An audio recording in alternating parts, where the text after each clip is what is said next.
A primeira coisa que eu tenho pra falar antes de começar o Iceberg é que eu sempre fui muito fã de Band Tank Machine. Tipo, eu lembro que quando eu era moleque, eu consumia muito do conteúdo, eu via muito vídeo do Core jogando, então, pô, tem uma história aí com o jogo. Eu também joguei a versão de celular, que teve o port oficial, né? Inclusive, não sei se vocês sabem, mas antes de ter o port oficial de Band Tank Machine, teve o port feito por fã, que na época era uma febre os fãs fazerem jogos fan-made, jogos de PC portado assim para celular, que não ficava nem perto da qualidade dos jogos de PC original, só que eles meio que tentavam replicar e fazer uma fangame assim para celular, tá ligado? Mas era divertidinho acompanhar a evolução que teve na época. Teve algumas fangames boas que saíram daí. E teve esse port que fizeram do Band Tank Machine. Ele não ficou tão legal. Eu lembro que ele tinha um gráfico um pouquinho ruinzinho. Eu vou ver se eu acho o vídeo dele aí na internet, que eu vou mostrar pra vocês. E depois de muito tempo desse port feito por fã, teve o oficial, né? Que saiu aí, que tem um gráfico muito mais bonito e é a mesma coisa que o de PC, praticamente. Acho que só muda a resolução e talvez o FPS, mas o jogo é literalmente a mesma coisa. Foi muito legal acompanhar toda a evolução que o jogo teve, tanto nos gráficos quanto na história, e ele acabou virando uma franquia, inclusive tem até livros. Se vocês quiserem eu posso trazer as histórias dos livros aqui, não de todos porque eu não tenho acesso a todos, mas eu tenho acesso a alguns. Sim, Band Tank Machine tem mais de um livro, inclusive é muito interessante. Acho que é legal talvez trazer aqui pro canal, né? Mas enfim, o que eu tenho pra falar pra vocês é que eu sou muito fã desse jogo e eu tava com o meu canal na gaveta por muito tempo e eu tinha até esquecido que eu tinha criado esse canal, mas de repente me deu uma ideia na cabeça de fazer esse vídeo de Iceberg de Band Tank Machine, que não é uma ideia original, porque já teve muita gente que fez vídeo de Iceberg, pô, nos últimos tempos aí, tem muito vídeo de Iceberg no YouTube, tem muito. Mas... E principalmente de Band. Também tem muito vídeo de Iceberg de Band. Mas enfim, eu já vou avisando que o roteiro não fui eu que fiz, porque por razões de preguiça, mas eu posso deixar o link da onde eu peguei o roteiro do vídeo aí na descrição. E vocês podem acessar o site vocês vão acessar o link do site e lá vai ter todo o roteiro do vídeo que eu peguei basicamente do Amino. Enfim, eu espero que vocês gostem do vídeo. Se não gostarem também, deixem o feedback de vocês. O que eu posso melhorar.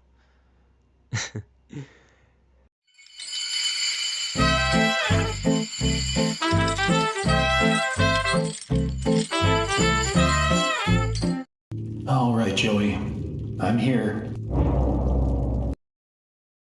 Como você já deve saber, nas primeiras versões do jogo, até a atualização do capítulo 2, Band tinha um formato diferente, e foi apelidado pelos desenvolvedores do jogo de Cocô de Pássaro com um Sorriso.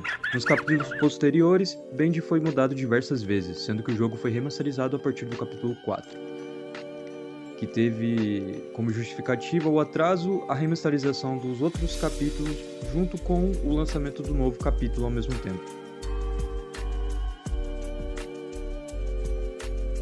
Pitas escondidas. Em Band Tank Machine e outros jogos da franquia, existe um sistema de áudio com gravações de funcionários e de pessoas da empresa.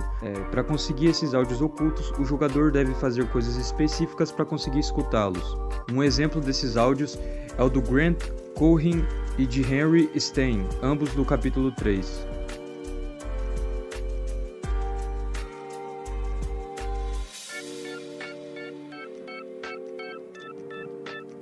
Muitas coisas foram descartadas durante a produção dos capítulos. Aqui um link para um antigo artigo do Wiki do Bendy se você quiser saber mais. Eu vou deixar na descrição.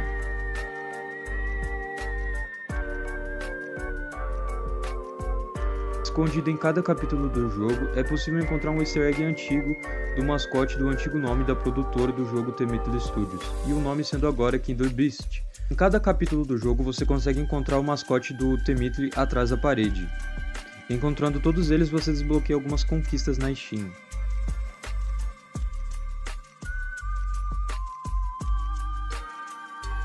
Capítulo Extra. Quando você termina o capítulo, você desbloqueia um capítulo extra, que mostra as modas dos personagens e curiosidades sobre o jogo.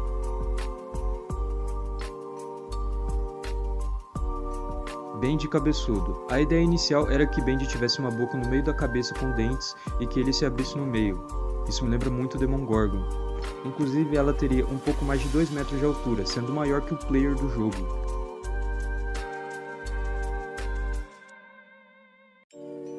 No capítulo 3, é confirmado que o Boris que foi transformado em uma arma de guerra é o nosso Boris. Porque se você fizer algumas coisas específicas e você der um osso na boca dele, ele vai ficar com esse osso até o final do jogo, inclusive quando ele aparecer transformado em um monstro depois.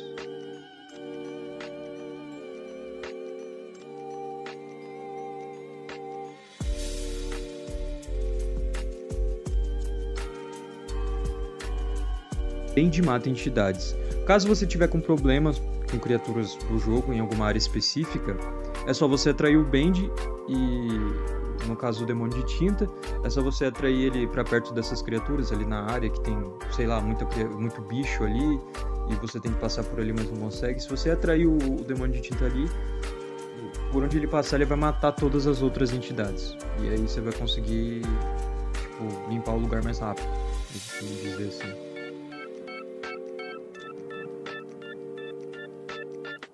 Na missão que você deve enfrentar o projecionista, a Alice te oferece uma arma, mas quando você tenta pegar ela, ela some. Para pegar a Tommy Gun, você deve seguir esses passos no capítulo 3. Quando tiver 2 caminhos para escolher, do anjo e do demônio, escolhe o do demônio. Depois naquele brinquedo de tinta que você encontrar mais pra frente, você muda ele pro formato de máquina de tinta. E depois você tem que ficar sem morrer até chegar na parte de pegar a arma. E aí, com essa arma, você ainda consegue matar o projecionista, inclusive.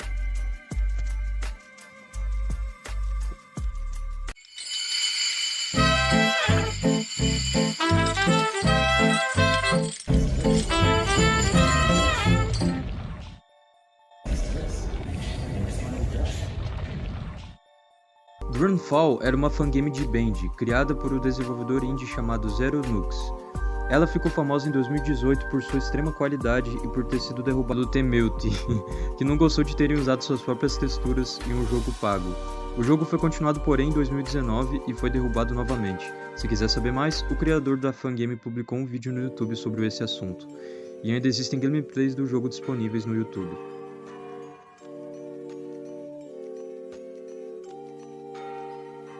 No estúdio, diversos personagens seguem Bendy como seus salvadores e são totalmente devotos a ele. Um desses personagens é Sammy Lawrence. Com ele podemos perceber que existe praticamente uma religião baseada em Bendy naquele lugar. Essa religião surge por motivos de medo ou de interesse, pois personagens como Sammy acreditavam que Bendy irá nos libertar. Porém, isso não acontece e podemos concluir que Bendy é uma criatura não racional e violenta, sendo seguido e idolatrado apenas pelo medo e pelas criaturas mais fracas do estúdio.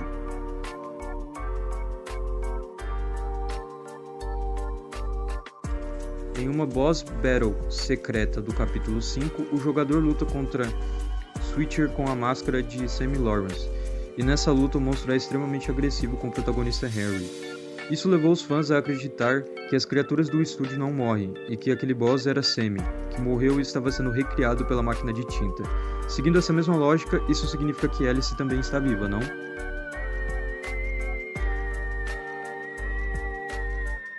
Esse aqui eu não sei se é real, mas eu encontrei essa informação aí. Em dezembro de 2019, uma empresa/pessoa chamada Epic Drops fez um sorteio não oficial de algumas pelúcias gigantes dos personagens de Bendy. Para conseguir as pelúcias, você precisava gastar certa quantia de dinheiro nos produtos dela. As pessoas começaram a reclamar dos seus preços absurdos e logo o sorteio foi fechado. A equipe de Band afirmou não ter nada a ver com isso.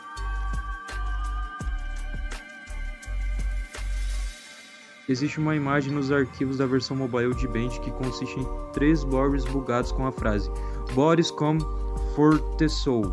Boris vem pela alma. Aparentemente isso é uma piada dos desenvolvedores.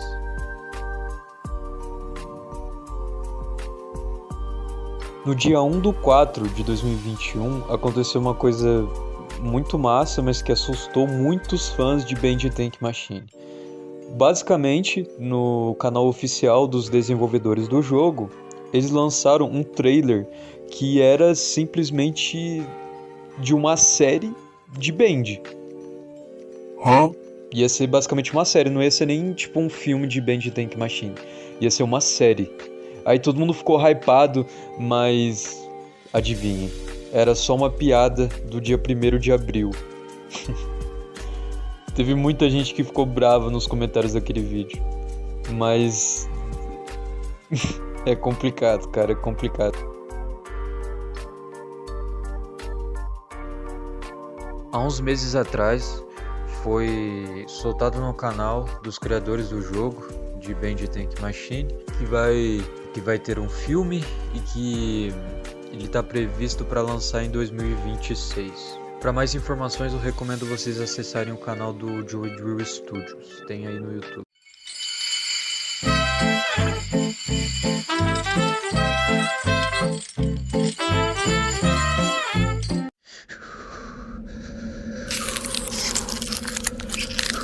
Durante o período de lançamento entre o capítulo 3 e 4, existia uma teoria que afirmava que Wally Franks era Band. Um dos argumentos dessa teoria é que Band apareceria toda vez que quebrava um recorte de papelão dele no capítulo 3, fazendo uma analogia à profissão de Wally, que era o zelador do estúdio. Devido a essa teoria ser relativamente antiga, eu não encontrei mais informações sobre ela.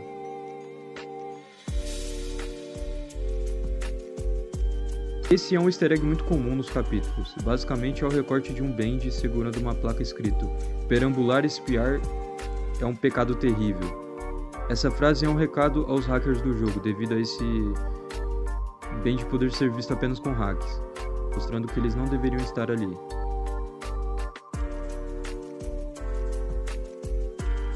Joey Drill fazia propagandas para a Segunda Guerra Mundial. Isso foi comprovado oficial no livro Joey Drill Studios Employee Handbook. O estúdio relançou diversos de seus desenhos a pedido do governo americano para títulos de guerra e ajudou reciclando as latas de bacon para aumentar o esforço da guerra.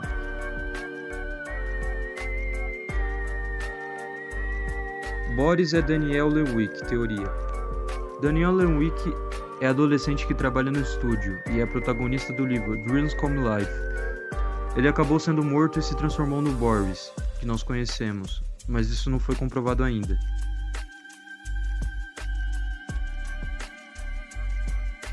Em determinado ponto do capítulo 3 você consegue ver uma área bloqueada por tábuas, e olhando através das frestas é possível ver uma segunda máquina de tinta, criando várias teorias e debates entre os fãs.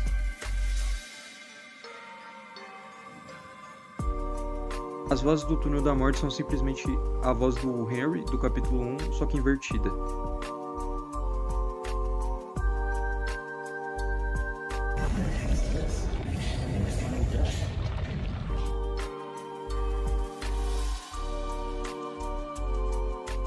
Joey Drill nunca existiu.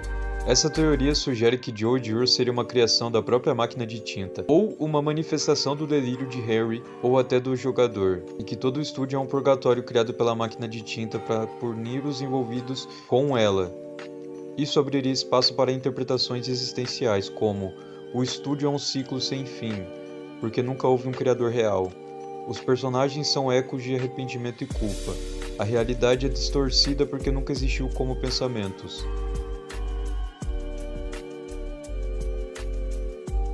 Existem modelos no código do jogo que nunca aparecem oficialmente, como versões mais deformadas do Band ou experimentos inacabados, com um design perturbador e aparência semi-orgânica.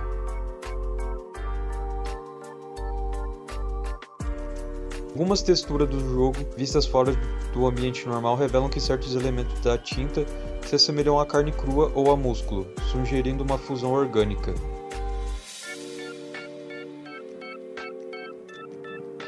O rugido do Ink Demon é feito com várias camadas de vozes humanas, gritos de animais e sons industriais distorcidos. Isso foi confirmado por parte da equipe.